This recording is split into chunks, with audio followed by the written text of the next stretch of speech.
Hey guys, welcome back. आज मैं आपको बताने जा रहा हूँ sweetest love I do not गो का समरी और इसका लाइन बाय लाइन एक्सप्लेनेशन और इसका एनालिसिस मैंने पिछले वीडियो में बताया है। तो जो बच्चे पिछले वीडियो नहीं देखे हैं वो वीडियो के नीचे डिस्क्रिप्शन में उसका लिंक दिया गया है, आप उस लिंक पर जाइए और आप वहां पे sweetest love I do not गो का लाइन बाय लाइन एक्सप्लेनेशन और एनालिसिस को आप देख सकते हैं और उसको बखूबी बहुत अच्छे से समझ सकते हैं। तो आज मैं समरी का क्लास लेकर आया हूं और आप समरी को समझने का प्रयास करें मेरे साथ। तो देखिए कि समरी जो है वो क्या कुछ कहता है। जैसा कि मैंने बताया था कि इसके जो ऑथर है वो जॉर्डन है, इनके बारे में भी आपको पिछले वीडियो में बहुत कुछ बताया गया है। Sweetest love I do not go has been composed by Jordan. Sweetest love I do not go जो है जॉर्डन के द्वारा कंपोज्ड किया गया है, उनके द्वारा इसकी रचना की गई है। He was a metaphysical poet born in 1572 in London. वह जो है एक आध्यात्मिक कवि थे, एक मेटाफिजिकल पोएट हैं और उनका जन्म हुआ था 1572 में और लंदन में हुआ था। तो इस तरह से आप कुछ पॉइंट्स याद करके इसके समरी के साथ साथ अपना ऑब्जेक्टिव की भी तैयारी कर सकते हैं। आगे कहते हैं he was forced to leave Oxford University without a degree because of his religion Catholic.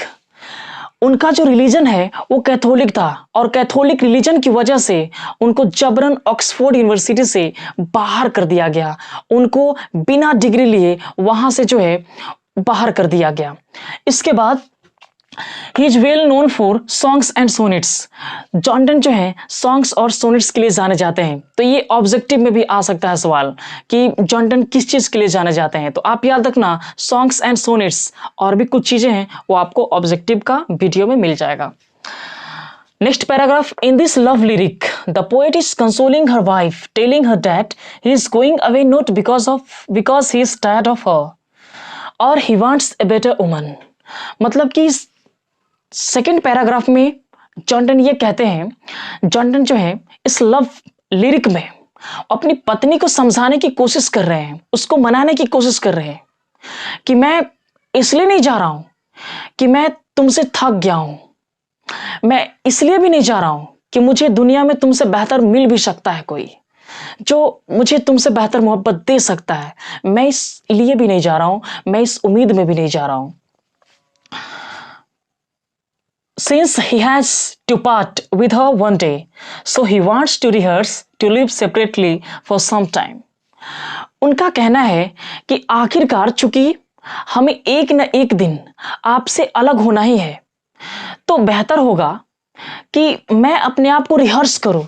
He wants to rehearse, वो अपने आप को रिहर्स करना चाहते हैं, प्रैक्टिस करना चाहते हैं to live separately for some time, कि वह जो है कुछ समय के लिए अलग रहने का जो प्रैक्टिस है, अलग रहने पे क्या महसूस करेंगे उसका जो है रिहर्स करना चाहते हैं, प्रैक्टिस करना चाहते हैं। आगे कहते हैं he says the sun sets in the evening and rises again in the morning but it has neither sense nor desire. वो कहते हैं कि सन जो है शाम में सेट्स हो जाता है, शाम में डूब जाता है, फिर से वापस सुबह आ जाता है, लेकिन उसके पास वापस आने का ना तो कोई इच्छा होता है ना कोई तमन्ना होता है।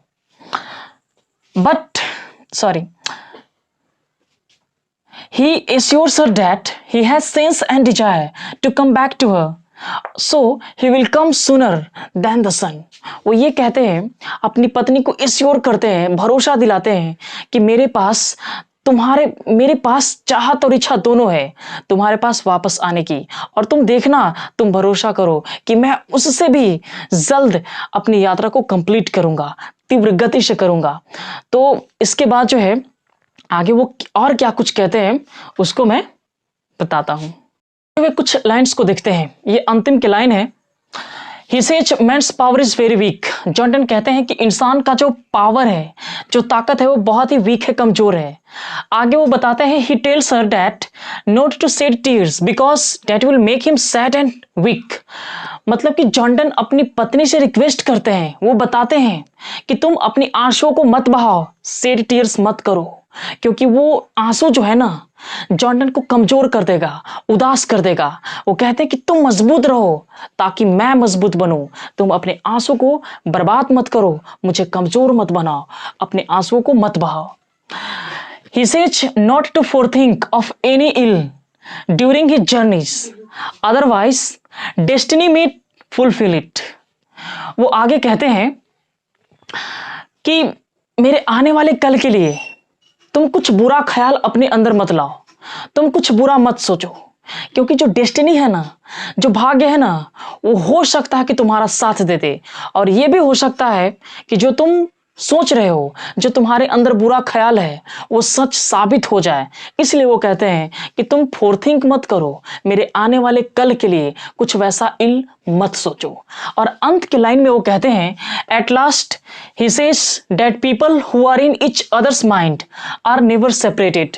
वो कहते हैं अंत के लाइन में कि जो लोग एक दूसरे के दिल दिमाग में होते हैं, एक दूसरे के प्रति ख्याल रखते हैं, वो लोग हमेशा एक साथ रहते हैं, वो कभी अलग नहीं हो सकते हैं। तो ये था summary of sweetest love I do not go.